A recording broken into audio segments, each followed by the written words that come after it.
Good morning, everyone. My name is Bill Plunkett, Director of School Counseling here at Staples, and we're glad that you're joining us for our ninth grade parent school counseling presentation. We have an exciting panel of experts here representing various departments and perspectives that you'll hear from in a moment. Hopefully by now you've started to hear from your children that they're settling in academically, socially, making connections here in the buildings, maybe starting to think about some things to get involved in after school if they're not already, finding their way around Staples. We're really excited to have welcomed what we know is going to be a fantastic class of 2029. Pretty crazy. So this morning serves to provide some information and tips just for you to be able to help your child and working in partnership with the school through their transition to high school and set up for a healthy, balanced, meaningful 4 years at Staples. Before we get through with the remainder of the program, I'm just going to welcome up Kevin Godburn from our Westport Human Services, who is the Youth Services Program Director. We do a lot in conjunction with the town, and he's going to talk a little bit about the programming and some of the opportunities that are available there.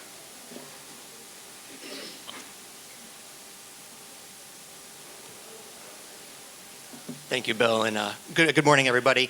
As Bill mentioned, my name is Kevin Godburn. I'll be super brief. I'm the Youth Services Director for the town. We are under the Human Services Department, work closely with the Staples counseling staff and the school team. A couple opportunities. We have Tokay Hall, our teen center, which is right downtown Westport, a great space for students to hang out, get involved with social, recreational programming down there. We have our Westport Youth Commission, which is our youth advocacy group.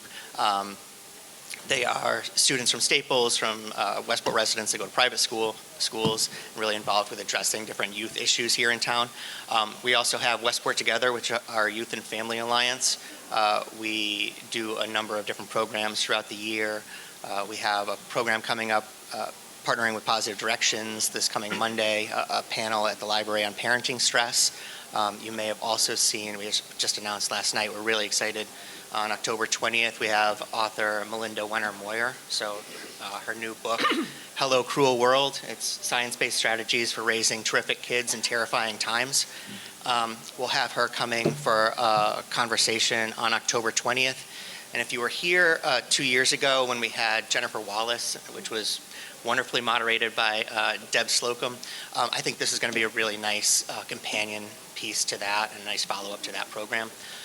But we're here in the community we're available to make referrals for any resources that you need, so don't hesitate to reach out, and we're happy to help.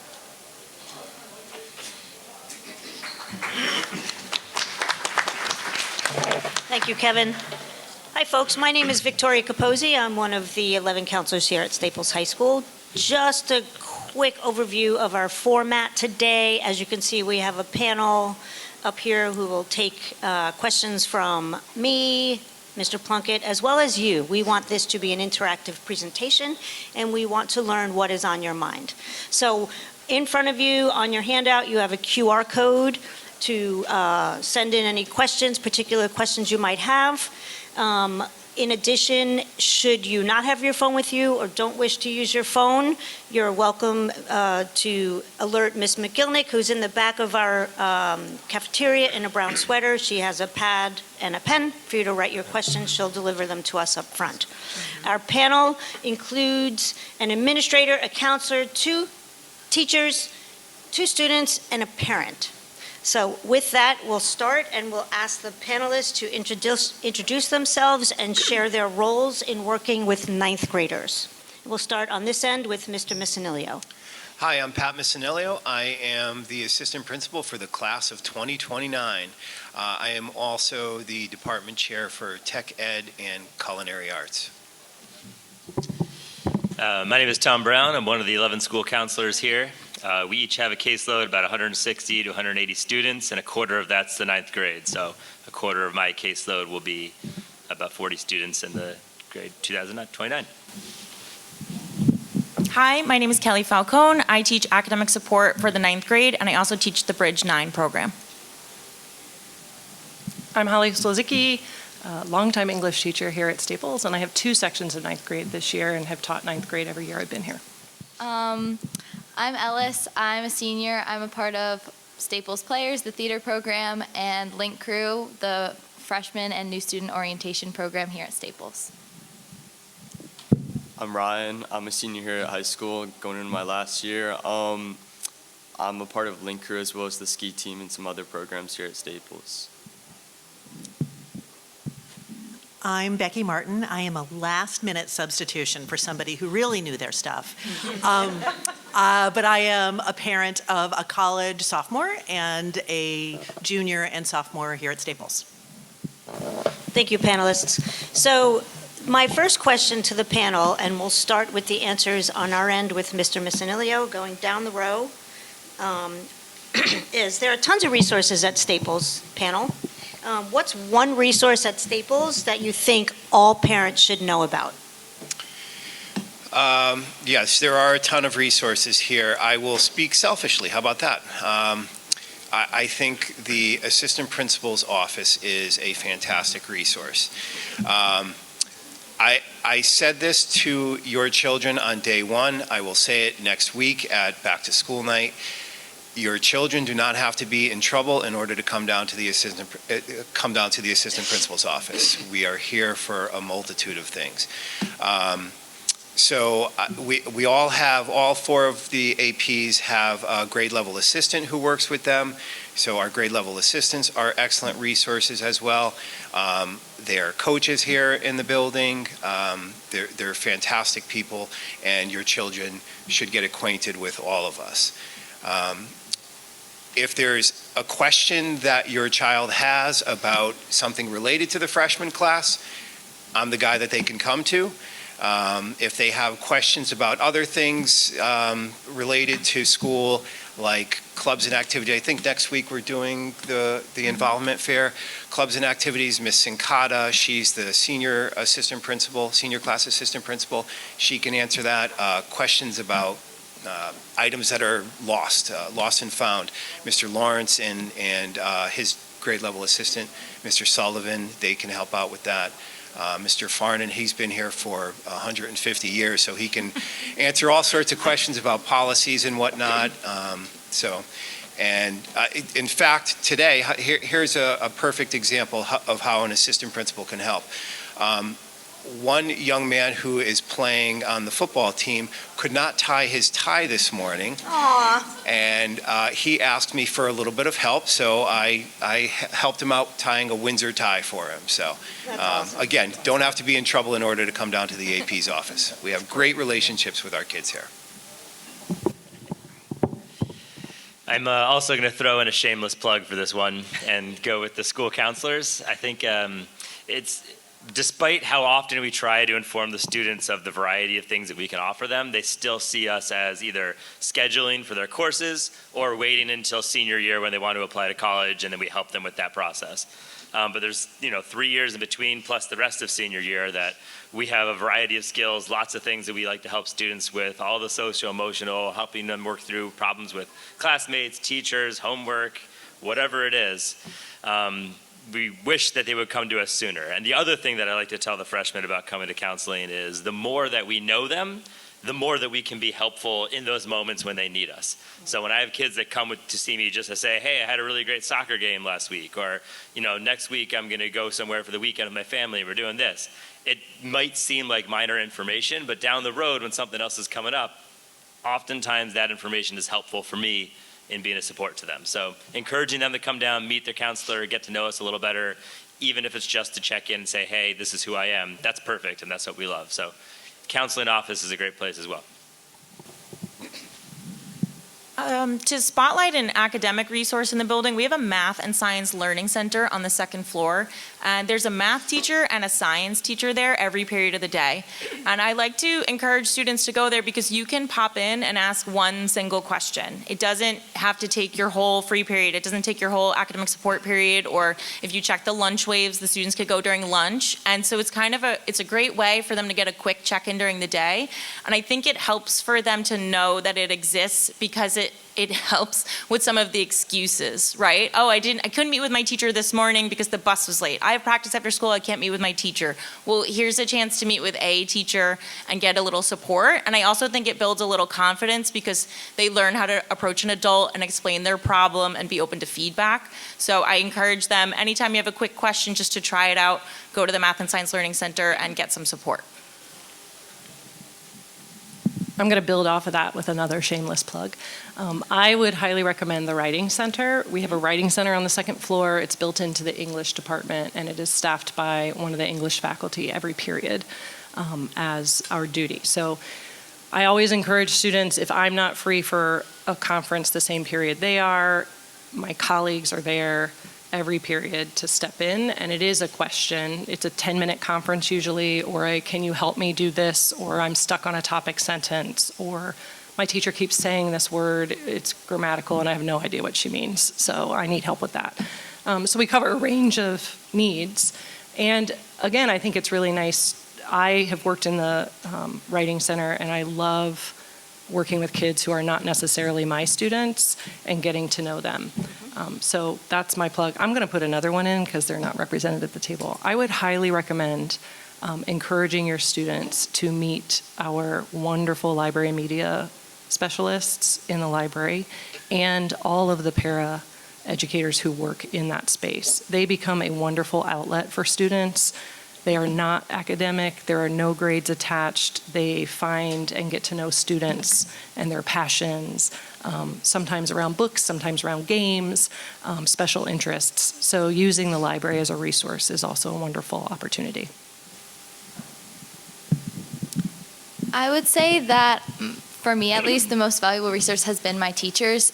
They're really well educated in every field, and I think meeting with them whenever you have time shows how much you're putting into the class and shows your teacher. And then they also have answers to all of your questions, whether that be content-wise or like, what's the format of this test, or why did I get this wrong? They're going to be the experts. They created it. So I think they're especially important. Going back to what these two said, I'm going to have to say that it's the Math and Science Learning Center, but also the Writing Center, which is extremely underused. You know, a lot of students go to the Math and Science Learning Center, but not as many use the Writing Center. And I will say my junior year, I used it for my research paper, and it really, really helped me out with it. And if your teacher hears or sees you going to the either centers, they'll know that you're putting the effort in, and it makes you look like a good student. Don't you love the kids? This won't be a self-plug, so I feel okay seconding the counseling department, that my counselor, our counselor, I have 3 children, was not just for college admissions, just somebody who helped me tackle a variety of challenges we faced at different times. And it's not really, I mean, it never felt right to me to try and intercede with individual teachers, and my counselor could help me navigate challenges with different classes. Your kids should really be negotiating things or figuring things out with their teachers. So it was a good way to work to help them without undermining them. And Mr. Colson has always been receptive and lovely, even when we haven't disagreed, and I haven't been lovely. And I would second that. I would second the library as even just a good space for when you don't know what to do with yourself, and I think your freshmen will often have those moments. And I think they'll find that even it's not just a place of last resort, but actually they'll find themselves engaged in interesting things to do, especially on Fridays, right? Yeah. Is it called Fun Fridays or Friday Fun Activities? Yeah, they're amazing. Vic, before you get on to the next question, Sure. 2 other people here, they're kind of unsung heroes here, best kept secrets at Staples High School. We have teen talk counselors, youth outreach counselors here, Jen Benoit and Amy Grant. Amy Grant is a drug and alcohol counselor who is stationed in the nurse's office. She is here on Mondays and Wednesdays, I believe? Mondays and Thursdays, I think. Mondays and Thursdays. Mondays and Thursdays. And Jen Benoit is here full-time, and she's right outside of the cafeteria next to our GLA's office. They're fantastic resources here, and just good human beings and good sounding boards for your kids. And wonderful support for counselors as well. And Jen Benoit, our Teen Talk counselor, is also known as our Kids in Crisis counselor. I know that's a question that came through. Second question coming through, we'll start at the far end this time with Ms. Martin. What is one thing you've noticed as a sticking point for 9th graders? And you kids have to think about this. You have to bring yourself back to grade 9, okay? So think about it. Go ahead.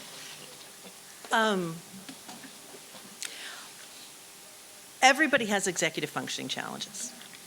Everybody. And everybody who looks like they're nailing it are sitting at home perseverating about how your kid is ever going to figure out how to turn stuff in.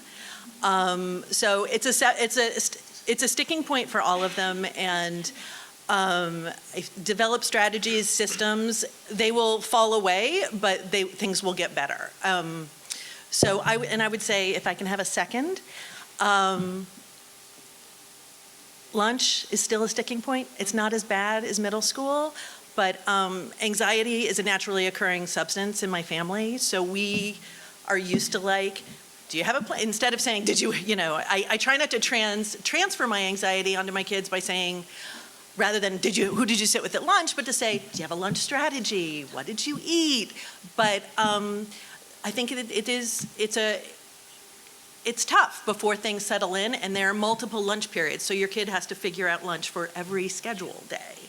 And there are places to eat alone with dignity and peace. I don't know, a strategy for lunch, I think, is a good idea. There's no freshman, including when I was a freshman, that will come into the school and not feel some sort of intimidation. It's much bigger than any school that they've been through their entire experience. But one thing that this school does great is break it up into communities with club fairs. And if you surround yourself with the right people, you'll get a small crowd, and the school will feel a lot more like a safe place and a smaller place. Yeah, I just have to emphasize what Ryan said. I think getting involved as early as you can. I know it seems kind of counterintuitive, like you should take some time to get used to your studies, get used to what's going on in the school, but I think the faster you can get involved and find your people, or maybe they're not your people, but it's just something to do for a little while after school while you find the next thing to do, is incredibly helpful. I'm a parent of a 9th grader, so this is all very helpful to me as well. I'm right there with you. I'll speak to an academic sticking point. First of all, I echo everything about executive functioning.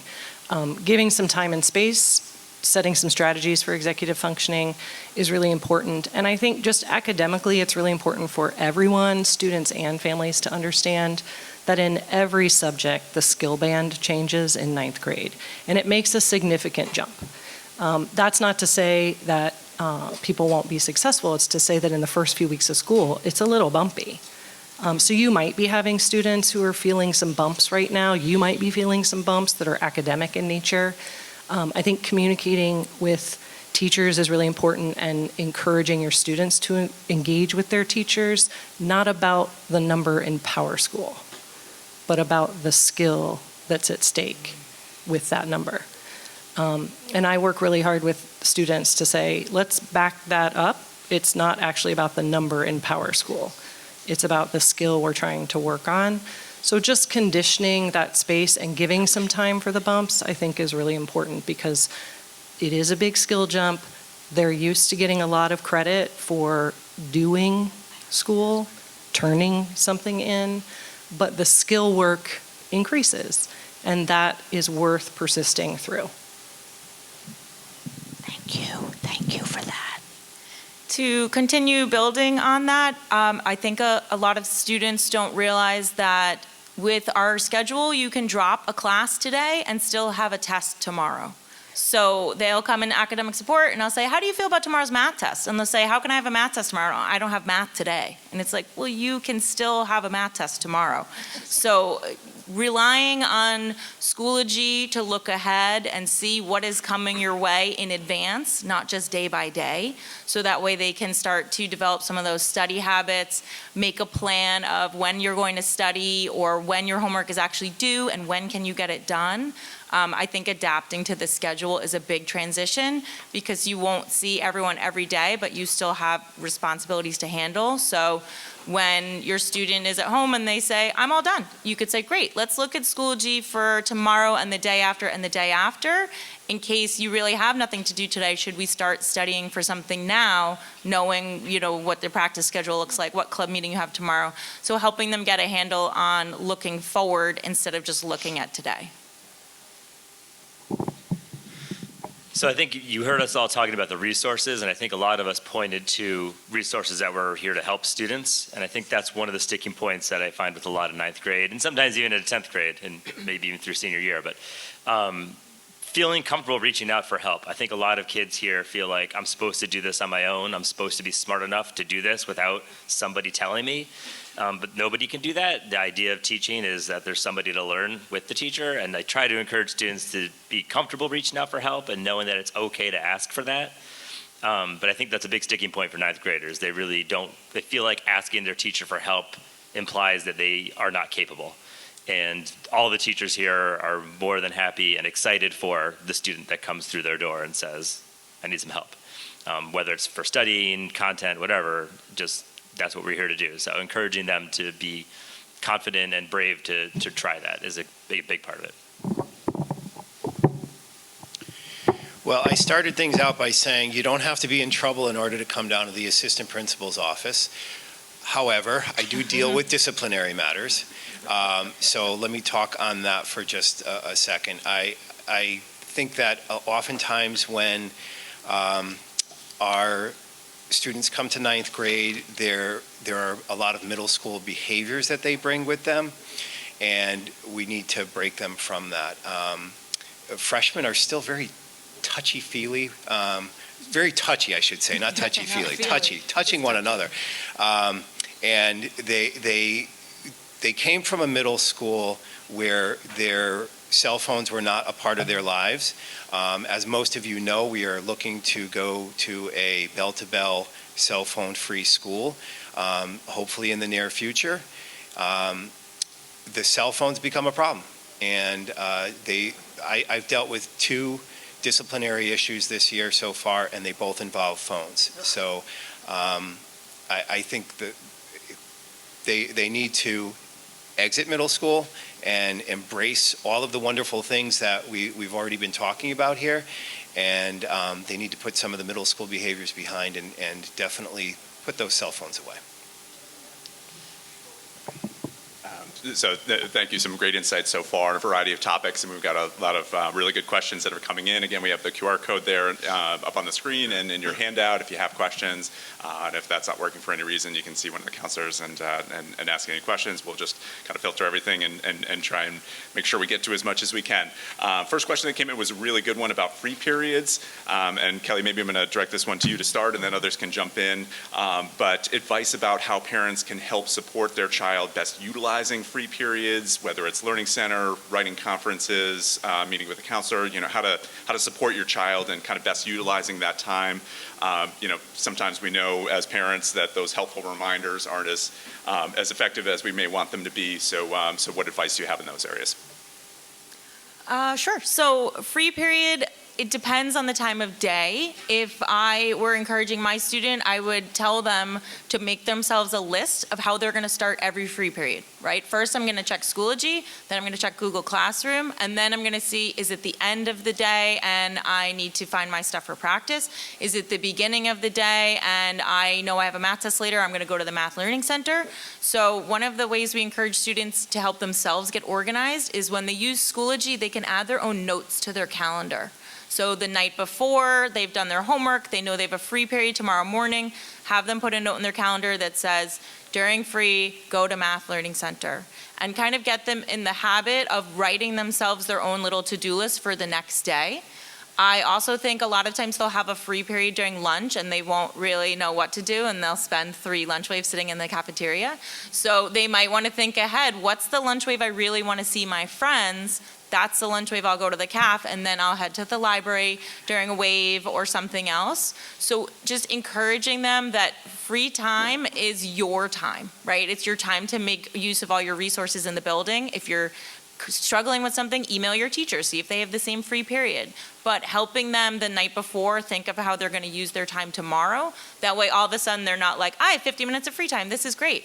And then they're very overwhelmed by what do I do in this moment. So that planning ahead and the using the technology that we already have through Schoology will kind of give them something to check in on, even during the free period, the same way they would check Schoology when they were in the classroom.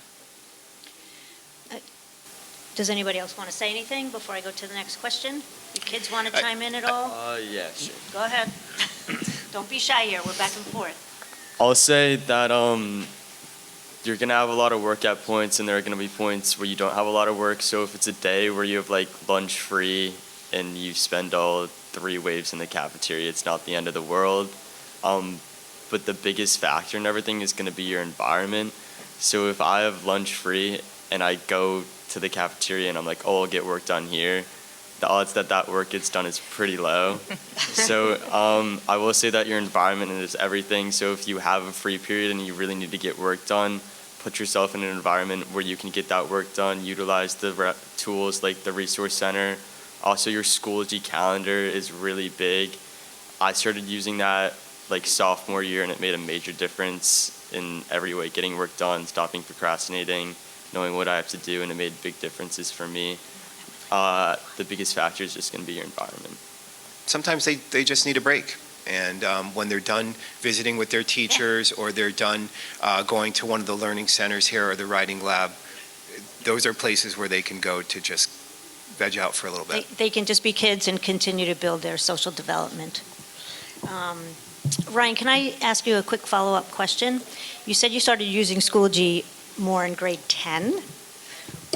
Why not in grade 9, and what catapulted you to start using it in grade 10? So actually one of my friends, his name is Rory, he kind of like put me onto the Schoology calendar.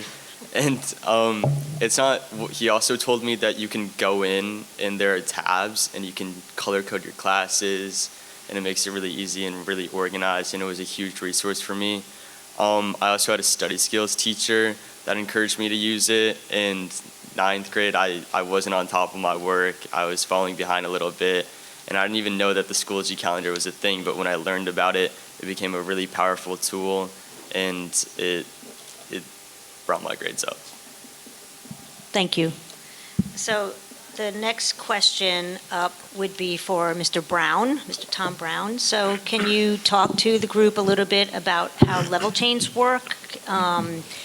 Level changes? Oh, level changes. Level Yeah. changes in academic courses, particularly, dropping from moving, I don't use the word dropping, moving from a higher level course to a lower level course, mentioning a little bit about grades moving with them and how that might affect GPAs. Oh, GPAs. Yeah, that word a came lot in of here. Can you believe it? So, yeah, I mean, there's no, whether it's a surprise or will be a surprise to you, I don't know, but the academic rigor here can be pretty intense. And a lot of students come in rearing to go. They really want to go after it, and that's great. It's wonderful that we have ambitious students at this school. I mean, it's not every high school in the country where kids come in excited about doing the homework that our kids are excited about doing. So that's great.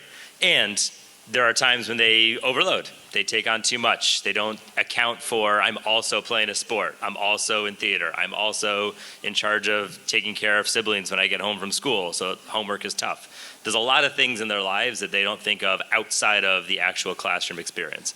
So sometimes it ends up being a couple weeks in, like we're at right now, they get their first test back and they suddenly realize, holy cow, I can't actually keep up with this many honors classes or this many A-level classes. So we leave the availability in there for them to move a level. They can move a level from honors to A to B, and that can happen just through a conversation with their school counselor, and you guys would have to be involved as parents. If they were thinking that my class is way too easy and I need to move to a harder level, that's more difficult, and that requires a conversation with the teacher in that class. The big thing to remember with any of it is what Ms. Capozzi is alluding to. The grade that you have at the moment you move levels is the grade that you start the new class in. So if I'm in English 9 honors and I have a C in that class because I'm having a hard time keeping up, and I move to English 9A, I start 9A with a C, and then I'm building off of there. So the moral of that is the sooner that decision is made, the more time a student has to recover. At 9th grade, all the classes are full year courses, so there's plenty of time for students to recover if they move in the first quarter. It really is not a big issue. As far as GPA goes, the final grade in a course is the only grade that's calculated into a GPA. So if you have a C for the first quarter and then you move a level and you have A's the following 3 quarters, you'll end up probably with an A minus, and that's what goes into your GPA. The C at the beginning doesn't really matter as much. So I encourage my students not to focus on GPA too much, especially not at the beginning of 9th grade. There's a lot of time ahead of them for that to be adjusted, but definitely being in the right level is important. I think that the mistake I have a lot of students make is I'm going to work my way through, I'm going to figure it out, I don't want to suffer, but like be in the harder class and just like get through it. But they miss a lot of things because they're trying so hard just to keep up. They lose the chance to really get that foundational skill that they need. I see it a lot in English. I'm sure Holly can speak to that. But then they get to junior year and they're taking a really hard English class and they never got those core features because they were just really trying to get through a class that was moving too fast. So that's why we have the varied abilities, because we have students that need different things. So we try to make that available to them. Thank you. Holly, you want to say something? You don't have to. You just said it. Okay. I would like to say and tell the group, thank you for being here, and please be, all of what Mr. Brown spoke about, our rules regarding level changes are clearly listed in the student handbooks and in our program of studies. Also, I would ask you to understand how our levels are labeled. So we have AP and ECE classes, those are college level and college weight courses. Honors level courses, our A, B, and C level get the same weight throughout the course of the years. Our A level classes are advanced college prep. Our B level classes are college prep, and our C level classes are college and career prep. So please read our stuff, it's all in there. And I do want to say, I've moved levels for students at the mid-year, at the 3rd quarter. Sometimes it's just too much. The 3rd quarter starts getting a little late to kind of pick up that grade for the final grade that goes on the transcript. Sometimes, we're dealing with not just academics, we're also dealing with the student's mental health when we're making these decisions, or anxiety level, I should say. So sometimes students will take more than a few weeks to make this decision. And it's okay as well. Oh, am I up? Sorry, I'm up. Mr. Micinilio, how do sick absences work, please? How do what? Sick absences, especially if the student is ill, or absences in general, attendance. Yeah, so sick absences are different from class cuts, obviously. Not that any of your children will cut a class.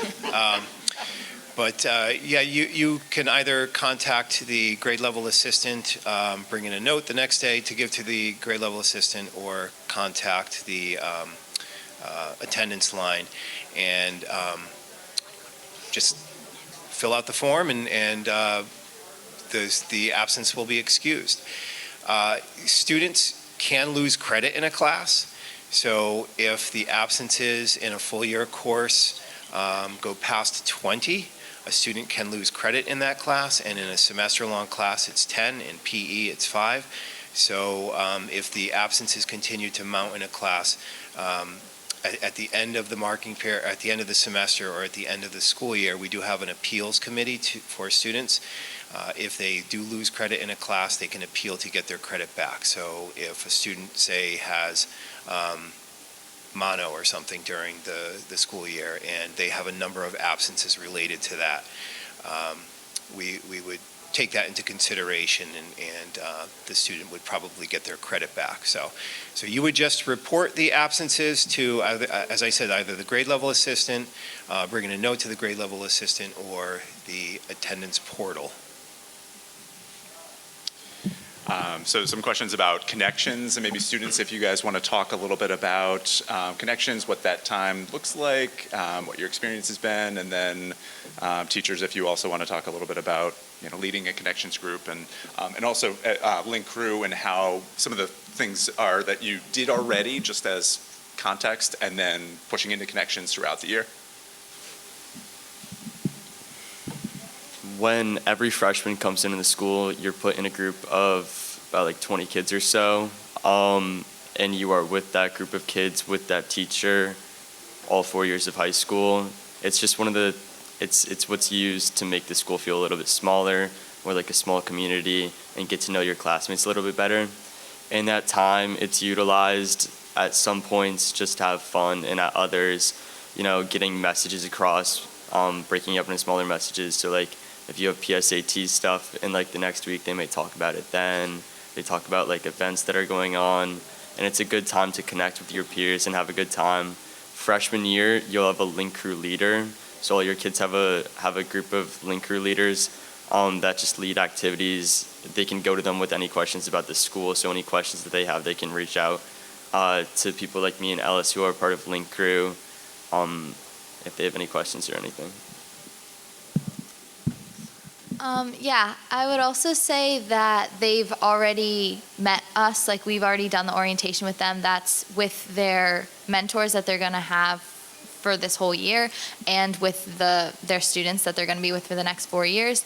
I think it's also a nice consistent for the students. For me, at least, every year when like things would change, but we start with the first 3 days always having connections. Like one of my best friends is that we got so close from being in connections together, and like that's my favorite. I'll be like, we have connections like all the time. And the first 3 days really starting with that, your whole schedule is different, but not connections. You're going to be with the same people, with the same teacher. And I think that's really comforting going into every new year. So I have 9th grade connections this year because my seniors graduated. So this is my second go through. I had one group for 4 years, and it was a great experience because those are students I didn't have all of them in class. So for me, it was 12 other students I knew in the building, and just to be able to watch them grow, see which ones some of my students last year were link crew mentors. So just to watch them really embrace the program and make it their own. And now that I have 9th graders again, it's interesting to see it after seniors to 9th graders about, encouraging them to use connections as a time to make other friends or ask questions again. So like our goal for this year is to just give them another space where they can have a little break, ask the questions that are really on their mind. We talk about when's your lunch wave. We go over all the basics again for our 20 minutes of time we have together. So it's a great experience. That's also a time that counselors will use to see our students. So we meet with students individually in our offices. We also do classroom lessons throughout the year on a variety of different topics. But Connections is a time where we're able to see the students on our own caseload. So all the Connections groups are divided by grade level and then by counselor. So we each have a set of Connections groups by grade level. So that's how we're introducing some information. Last week, this week, and next week, we're going into senior Connections groups and talking about all sorts of fun that maybe some of you are thinking about right now, but most of you aren't. We've already seen our 9th graders, and we'll be going back in to meet with 9th graders throughout the year, but it's a really nice chance for us to get to know students as well. Next question, Becky, maybe if you can talk, you mentioned just sort of a little bit about interaction with counselors and teachers too, like advice that you have and sort of the regards of like the role that a parent should play in terms of communication with your child's counselor and teachers. What kinds of things come up where you want to encourage them to take the lead, and at what times do you feel like maybe this is a chance for me to step in and help out with the situation? All right. I have 3 very different children. So one has a 504 for ADHD and executive functioning challenges. One is on the autism spectrum, does very well academically here, but has an IEP, so she has a study skills period. My kid with ADHD had an academic support period. He's doing great on his own at a great college.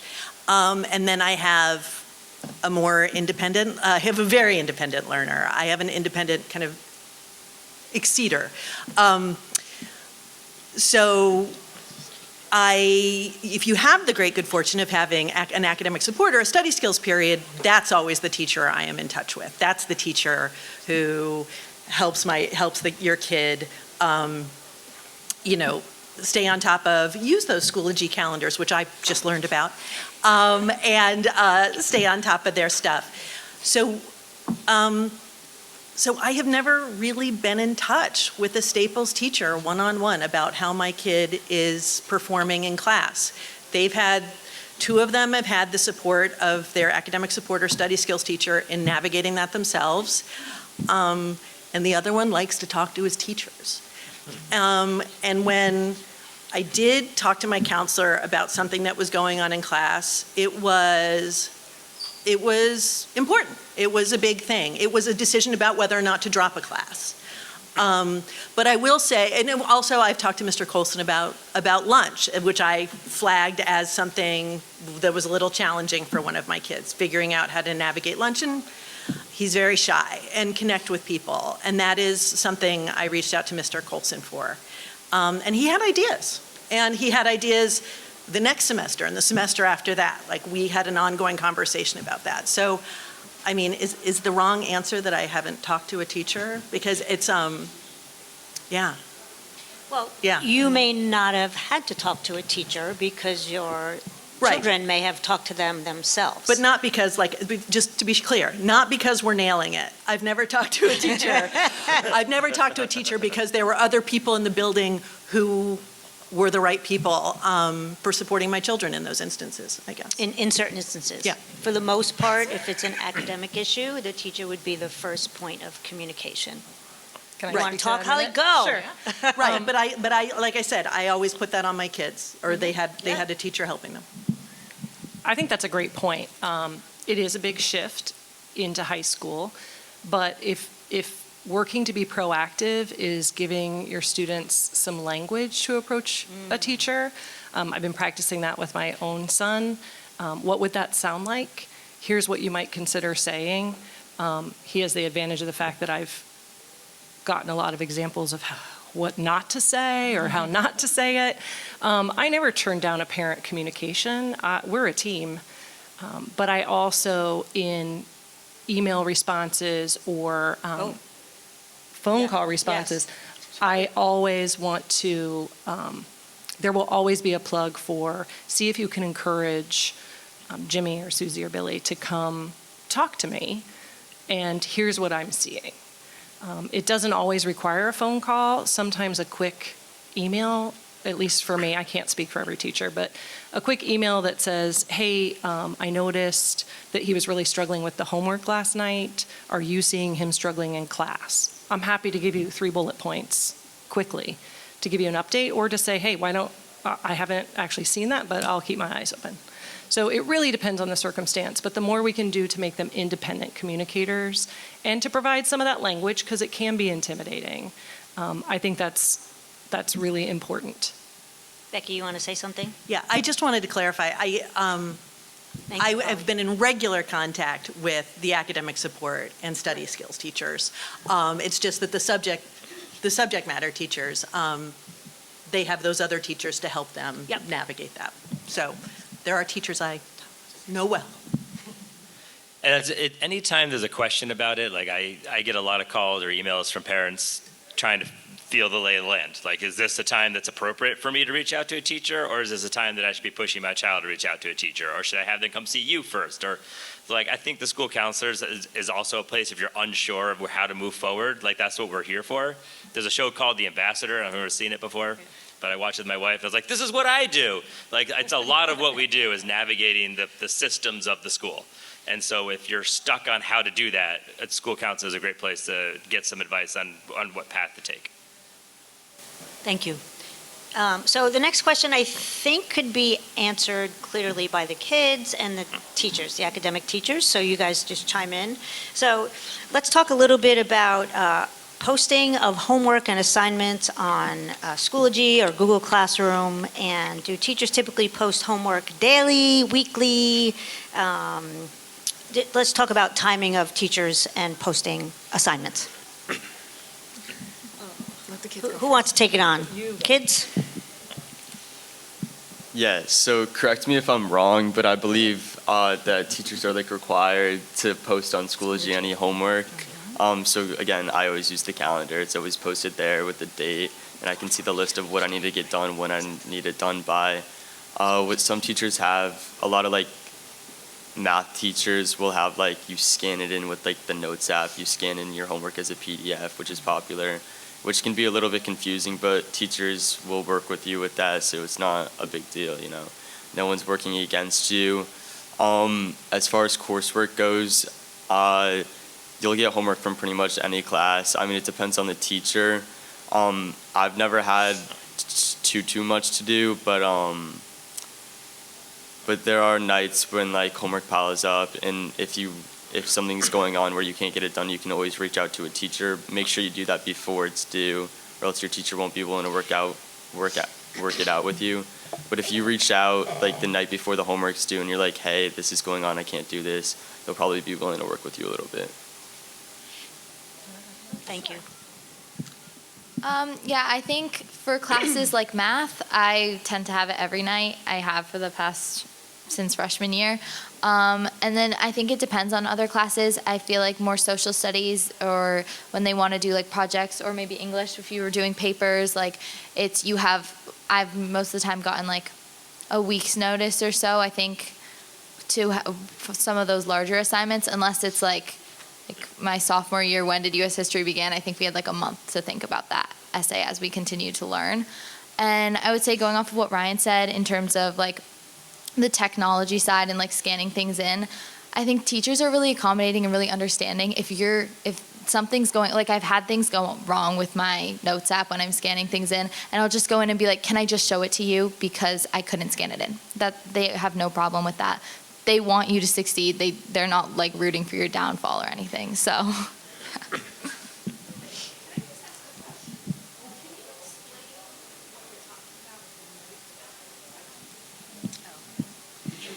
So, What is the Notes? Notes The and question was about how the Notes app. Yeah. So you, yeah. No, so you can use your Notes app, or you can really use any like PDF scanner app. The Notes app, it has a tab. It's underneath the like file clip. You click it and it says scan document from your Notes app. You go in, you scan it, and it uploads it, and then you can upload it up onto Schoology via like as a PDF, so your teacher sees the scanned in homework instead of like having a bunch of loose papers hanging it's an around. iPhone app. It's just on your phone. It's on your iPhone. These are things that if the cell phone, well, when the cell phone ban comes into play, that there'll be adjustments for. Don't know how that'll work yet, but we're going to all learn that together. I just want to speak to the humanities homework, and I cannot speak for all teachers, so I want to be really clear about that. We are required to post on Schoology. Yes. So my assignments go on Schoology. They occasionally will say, complete this task in Google Classroom. As a writing teacher, Google Classroom gives me a lot more space to give feedback to student writing, to collect it, to have it in my hands. I always produce the document for the student. It is my document. They write in it. It is mine, but it is their content.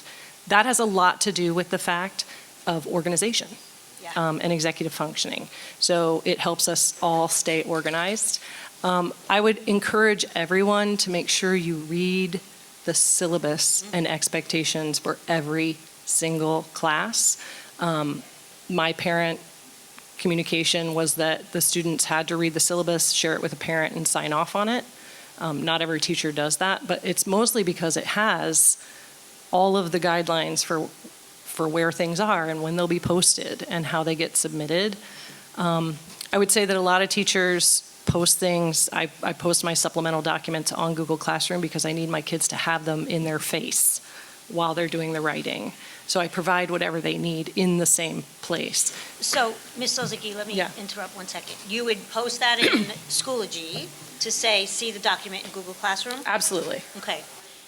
Yeah, and I think parents don't have access to Google Classroom, and I do not share my documents with anyone but my students. So I get permission, or can I have access to your document? No. And I'm very clear with my students that they are the ones who have access to their documents, and I am the one who has access to their documents, but nobody else has access to their documents because I want to know what their work is and what their independent work is. But every resource they need will be given to them in class. And in most cases, I post, especially for 9th grade, I post stuff on Schoology, so a link to everything, just because people lose things, right? We just talked about the executive functioning piece. So I think that's important. And I think in terms of pacing and how often we pace, for 9th grade, I do much more scaffolding. So we've already started it in class. Then they're doing part of it at home. Then we're doing it in class, especially in the first quarter. And then that teaches them habits and routines. And then by the second quarter, that expectation is just there and we keep moving. So I think 9th grade is a really important time for us to model how those things look, because it's a big shift from 8th grade. So each teacher is setting their own expectations. And that comes with the fact we're not on teams anymore. So the social studies, math, science teacher, English teacher team of middle school, we don't have a chance to always talk to each other. And they're assigned to different teachers. So now there are 8 voices, in most cases, that students are processing. So like I said, if you could read the expectations and syllabi for each of your classes, each of your students' classes, that will help you have a handle as well. That's what I spent my first week reading the expectations for every single teacher my kid has and reminding him that those exist, because I don't know that he read them, but I did, so lucky him. So we'll switch gears a little bit. Before somebody had mentioned the involvement pair, and just a couple of questions that came in about clubs. So getting involved in some different clubs and organizations here at Staples. Maybe students will start with you about advice about that, as well as maybe starting your own clubs. I don't know if you guys have, or you have friends who might have started your own club as a 9th grader. Is that possible, and how would a student go about doing that? Yes, so there's like an involvement fair club. It takes place right around here. Bunch of clubs. They give out like candy because they want people to sign up. I'm sure when your kids were all younger, you got them into a bunch of sports like soccer, and even if they weren't like interested in it and ended up dropping it, you wanted to see what they would like and you want them to get involved. It's the same idea.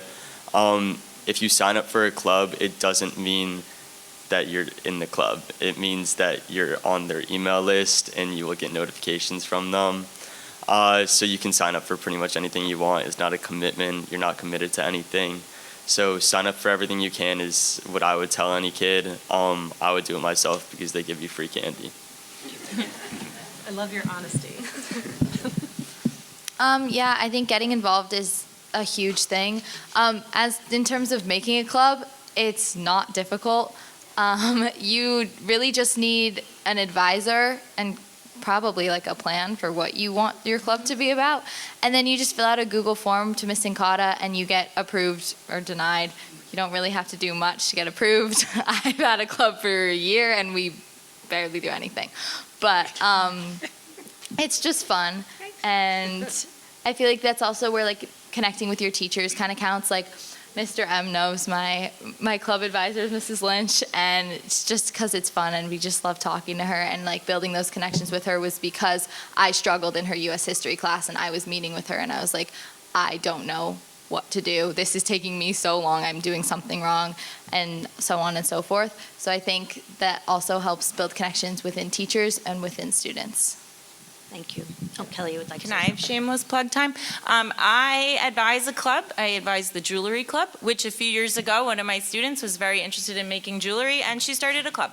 And she said, will you be my advisor? And I said, sure. I don't know how to make jewelry, but I hang out with the kids for an hour every week, and I co-advise the school climate committee with Miss McGillnick as a school counselor, which is for parents and staff and students. So we always tell the kids there's a ton of stuff to choose from. And for Jewelry Club, some weeks we have the same 10 kids, then next week they'll bring a friend, then that friend will have a conflict. So if you can't make it to every single week, you go the weeks that you can go. So the involvement fair is next week. They spread it out really nicely over 4 days. That way you don't have to try to see every single club on one day. There's like an overarching theme of how they pick which clubs meet what day, and it's during the lunch waves. So the kids can, swing by a table and learn some things, join a Google Classroom, fill out a Google form, whatever each table is doing. But there is really something for everyone in this building. And I also tell the students as a club advisor, if you have a teacher that you really connect with, see if they run a club. and then see, from their perspective. I invite my students all the time. I said, hey, you want to come to school climate with me next week? Because if you're already building a relationship with one person, that could open a door for you to something else. Oh, you are- If your child has a passion about anything and we don't have a club that connects with it, it's a great idea to submit that application that Ellis was talking about. For my first 4 years here, I was an English teacher and I was also the anime club advisor. I knew nothing about anime, but I had a group of students that they had a passion for anime and they needed an adult to hang out with them after school to watch these videos and talk about them. So, again, I knew nothing about it. It was not my passion, but it was their passion and they started it. So if your children do have, they're connected to something and we don't already have an existing club, it would be advisable for them to put in a form or a petition. And I would You just, had a question. Wait. Oh, yeah. Let us take control of this. Go ahead, Becky. I would just add that as a parent of a SPED kid, that the clubs really are for everybody. Yes. And my daughter signed up for Graphicus, and there's an overarching theme of neglect in my answers, but I would just show up every Wednesday afternoon and pick her up after school, not really paying much attention, and then in April, all of a sudden, she was bringing home this giant folder and inking all of these drawings, and she had a significant portion of the graphic novel that they published in May. So that was just sort of a stunning and wonderful discovery. And the other thing I would say about clubs is don't over-index for college admissions. That's right. In choosing your clubs and activities, there should be something really fun that your kids find their people at and find meaningful. Thank you for that. Thank you. Okay, so we're running out of time. We'll get to you in one moment. I have one last question for the panel. Then counselors who are in the room will stick around afterwards, and teachers if they can, if they're not ready to teach, and students if they don't have a class, we can answer individual questions. We have questions that came in that were very good, and when we send home the pamphlet that we handed out this morning, there'll also be a Q&A document added to that, where you'll have some answers to the questions that came in today as well.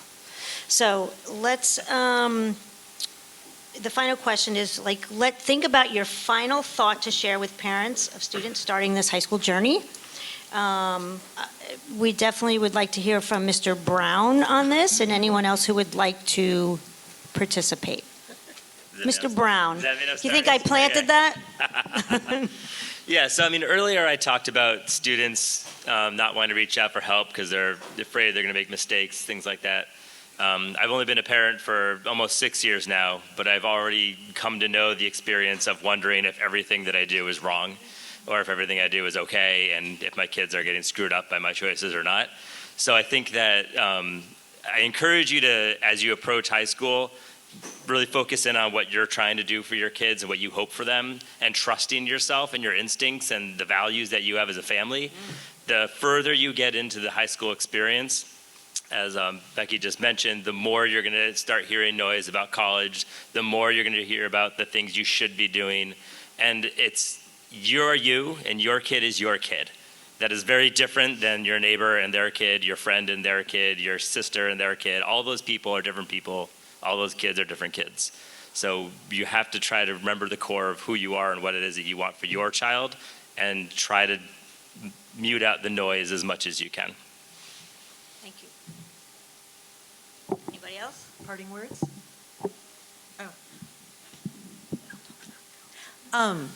There will be challenging days. College is easier than this. It just is.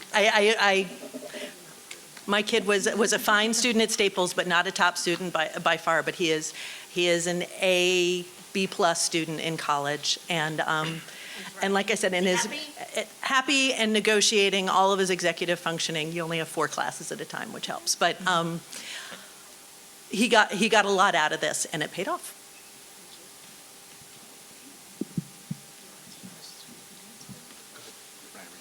Ryan, you have something to say, huh? Yeah, sure.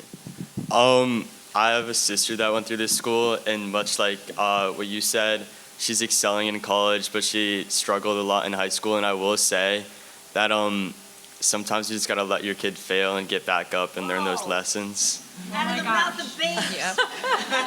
I'm going to buy you donuts later. Yeah, I think that's a big issue. I think you just gotta, it's gonna be rough at the start. There are gonna be ups and downs. It's an uphill battle, but just let them work through it and just let them fail, let them learn.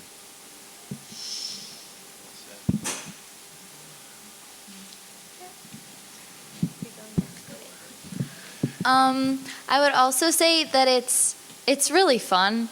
It's been probably the most fun that I've had in my life. Like with all my friends, I think I found my people here. I love it, and I feel like everybody knows that like Sunday night feeling that you just don't want to go through the week. Like that just sucks.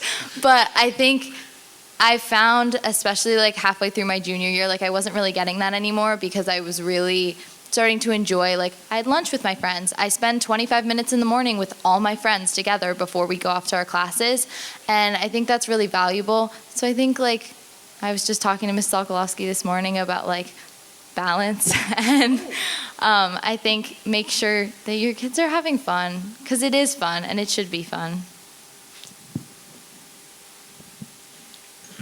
I'm going to echo everything that's been said, but I also want to say that like this is year 24 for me, and I don't want to teach anywhere else. And I'm surrounded by colleagues who love what they do and who love the kids who come through these doors. So all of us want the best for your kids, and we know that it's going to be a journey. It might be bumpy, there might be room for failure, but we're also part of the team that wants to see them succeed in all different capacities, the balance, the social life, the academics. So I'm super proud to work here and to teach your kids.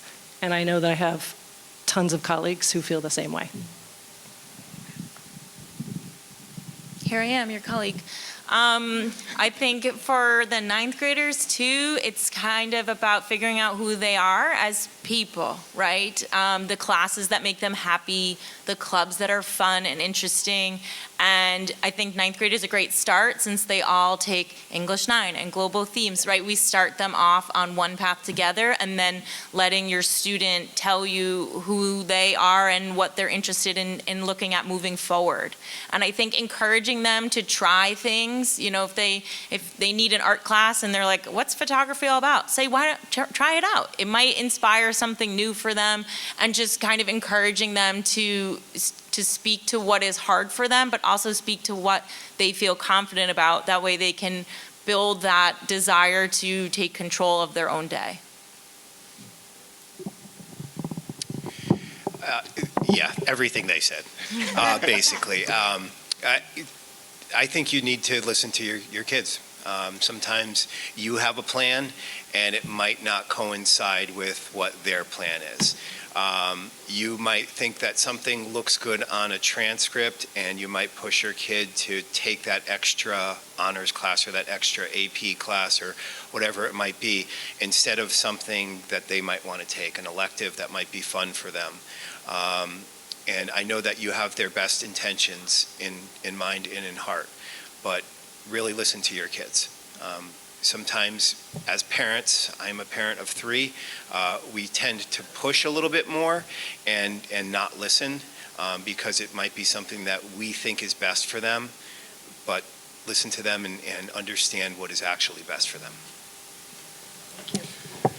Thank you, panelists. So, thinking about some notes and how I would wrap up, I think anything that I could say here would pale in comparison to the insights that have been brought up today. And I hope everyone, valued the time that you spent this morning. We really appreciate you coming out and listening, and hope it was helpful as you support your child in navigating not just this year but the years ahead. So, a round of applause for our panelists. Thank you again for having. Thank you again for joining us. If there's some difficult moments ahead that you want to come back and watch the recording, we are recording today's program, so it'll be available. We'll send that out at some point in the next week or so, or if you have friends who weren't able to make it this morning, you get that along with the handout with links to some great resources, as well as answers to some of the questions that we answered and ones that we weren't able to get to this morning. So thanks a lot and have a great day.